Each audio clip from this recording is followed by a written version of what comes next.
Hello everyone, আসসালামু আলাইকুম। ফিরে পাওয়া পর্ব 25। গত পর্বে মন্টু মিয়া কেয়াকে আজানের সাথে পরিচয় করিয়ে দিবে এমন সময় ঘরের সব আলো নিভে গেল। এখন আগে লেটস গেট স্টার্টেড। কেয়ার চোখ আজানের উপর পড়তে ঘরের সব আলো নিভে গেল। চারিদিকে ঝড়ে হাওয়া বইছে। সালমা বলল, হঠাৎ ঝড় কোথায় থেকে এলো আর সব বাতি নিভিয়ে দিল? মন্টু বলল, কেউ গিয়ে দেখো কারেন্টের কি হলো। আজান বলল, বাবা তুমি দাঁড়াও, আমি দেখছি। আজান গিয়ে দেখলো বাতাসের কারণে কারেন্টে তার ছিঁড়ে গেছে। আজান কারেন্ট অফিসে ফোন করলো, লোক আনিয়ে কারেন্ট ঠিক করলো আর সঙ্গে সঙ্গে আলো জ্বলে উঠল। আলো আসতেই পার্টি আবার জোরে সুরে আরম্ভ হলো। আজান এসে আবারও ওর বন্ধুদের সাথে গল্প করতে লাগলো। আর স্বপ্না অপু টিপু ও ওর বাবা মায়ের সাথে আলাপ করছিল। আর দূর থেকে আজান শুধু স্বপ্নাকেই দেখছিল।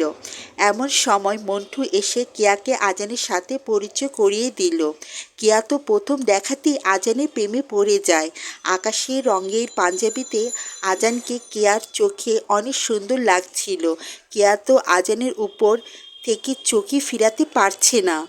আজান আর কেয়া কথা বলছিল, এদিকে তানিয়া এসে স্বপ্নাকে বলল, স্বপ্না তুই এদিকে কাজে ব্যস্ত, আর ওদিকে আজান একটি সুন্দরী মেয়ের সাথে হেসে হেসে আলাপ করছে। মনে হয় তোর আজান বুঝি গেল।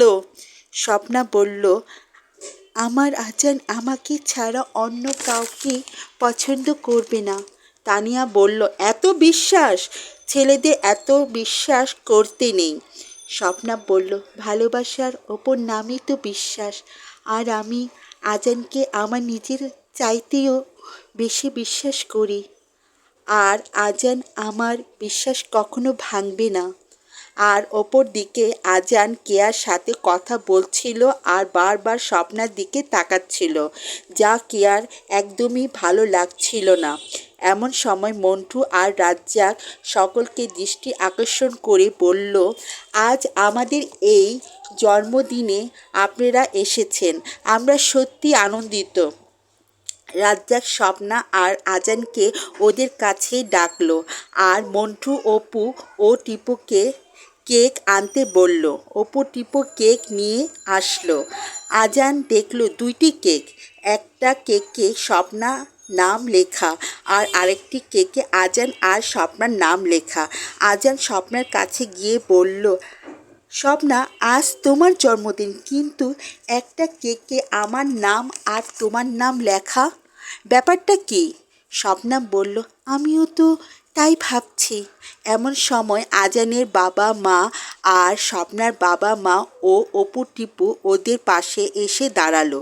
রাজ্জাক সকলকে উদ্দেশ্য করে বলল, আজ আমার একমাত্র আদরের মেয়ের স্বপ্নার শুভ জন্মদিন। আর স্বপ্নার এই শুভ জন্মদিনটাকে আরও স্মরণীয় করার জন্য আমরা সবাই মিলে আজান আর স্বপ্নার এঙ্গেজমেন্টের আয়োজন করেছি। এ কথা শুনে আজান আর স্বপ্না তো অবাক।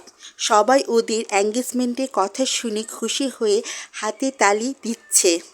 অপু ও টিপু বলল, কি ব্যাপার আপু আর ভাইয়া, সারপ্রাইজ কেমন লাগলো? আজান আর স্বপ্না কি বলবে ভেবে পারছে না। ওদের এতদিনের আশা পূরণ হতে চলেছে।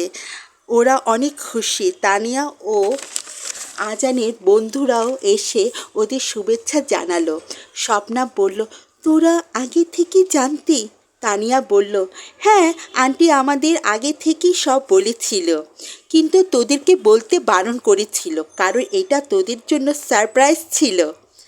আজান আর স্বপ্না ওদের বাবা মাকে সালাম করল আর ওদের বাবা মা ওদের উজ্জ্বল আনন্দময় সুখী জীবনের জন্য দোয়া করল। চারদিকে সবাই খুশি, সবাই মুখে আনন্দের হাসি, কিন্তু দূরে দাঁড়িয়ে একজন ওদের আনন্দ দেখে রেগে ক্ষোভে জ্বলে পুড়ে ছারখার হয়ে যাচ্ছে। কেয়া দূর থেকে দাঁড়িয়ে আজান আর স্বপ্নাকে দেখে শয়তানি একটি হাসি দিয়ে বলল, তোমাদের এই খুশি 2 দিনে, আমি আজানকে কখনো স্বপ্নার হতে দিব না, কারণ কেয়া যার উপর একবার নজর পড়ে কেয়ার ওর জন্য পাগল হয়ে যায়, আর তাকে কেয়ার অন্য কারোর হতে দেয় না।